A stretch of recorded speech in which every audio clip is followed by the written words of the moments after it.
Hey, you guys, this is Jerry Mateo with recordingsoftware.com. Remember to check out the link in the description below where you can get an awesome deal on these two products that we're featuring in today's video. Hey, you guys, welcome back. So today we're actually going to be taking a look at two different things. We have a new DAW that we're going to be taking a look at, and then we have Lush101, which is a awesome multi-timbral polyphonic synthesizer from D16 Group. Now, the first thing that we're going to talk about is FL Studio. This is a very awesome DAW, especially if you're new to creating music or if you have a really fast and mandatory workflow.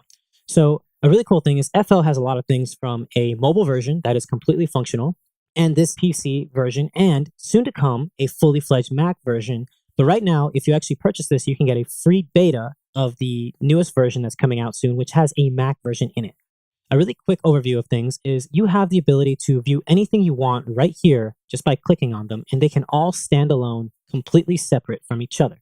Another awesome thing is you can select all the plugins you have just by clicking right here. You can see all my stock ones that come in Producer, and you have right here your plugin database. You have your effects, your generators, and you have your installed VST synths.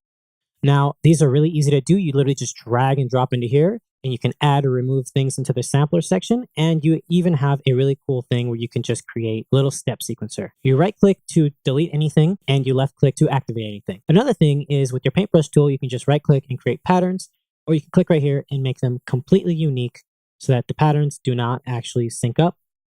And of course, you can delete them by just selecting them right here. I'm going to delete these patterns. A really interesting thing in FL is nothing is actually linked unless you want it to.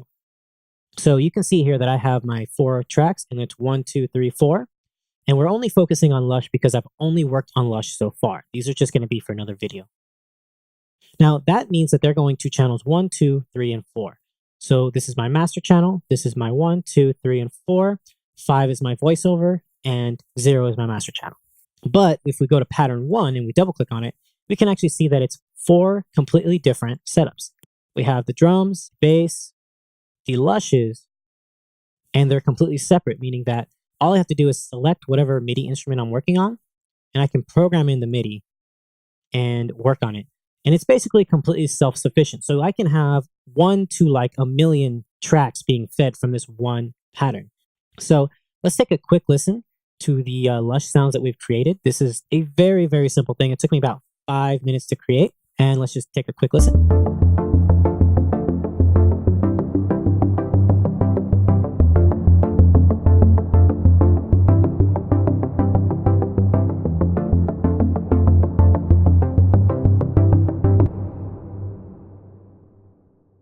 Right here, we get a little bit more complex where we add the second layer.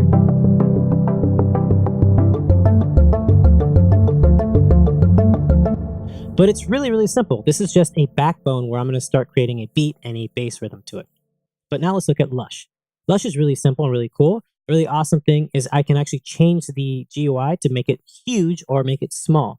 Now, if you have a 4K monitor, huge is probably exactly what you need. So you have the ability from going to your synthesis section where you can actually choose an overall preset, which will change all of the modules unless you have them locked like I do. And you have the selection inside of here, which every module actually has. And it basically allows you to select presets, create your own, save, load, whatever you want. This has audio outputs. You have 1 through 11. You have MIDI channels all, or just every specific one. You can transpose. You have zones, which basically allows you to create little zones on the keyboard that are only going to be triggering this patch, and then this patch can be on a different zone, and etc. You have your timbres, your voices, your insert effects, layer masters, pitch syncing, pulses, source mixers, filters, arpeggiator, and gates.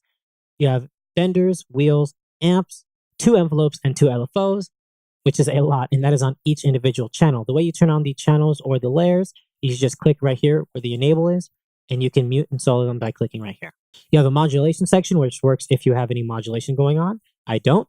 And then we have the master section, which basically has a mixer setup, which has faders, audio outputs, panning. You can name your layers. You have compression, EQ, and aux sends for the effects sections. The effects sections masters are right here. They also have EQs built into them.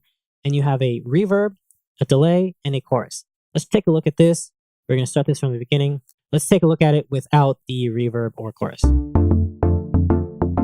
Now let's check it out with the reverb and chorus.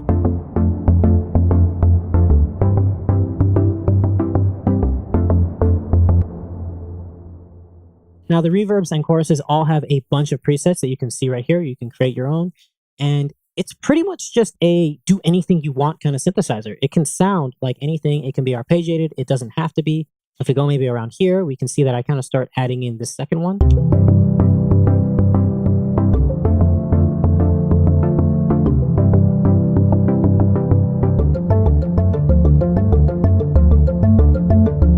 But yeah, overall, it's a really easy plugin to use, and this is a really easy DAW to use. So remember to check out the link in the description below where you can get an awesome deal on both of these. This is Jerry Mateo with recordingsoftware.com, and I'll see you guys next time. Bye.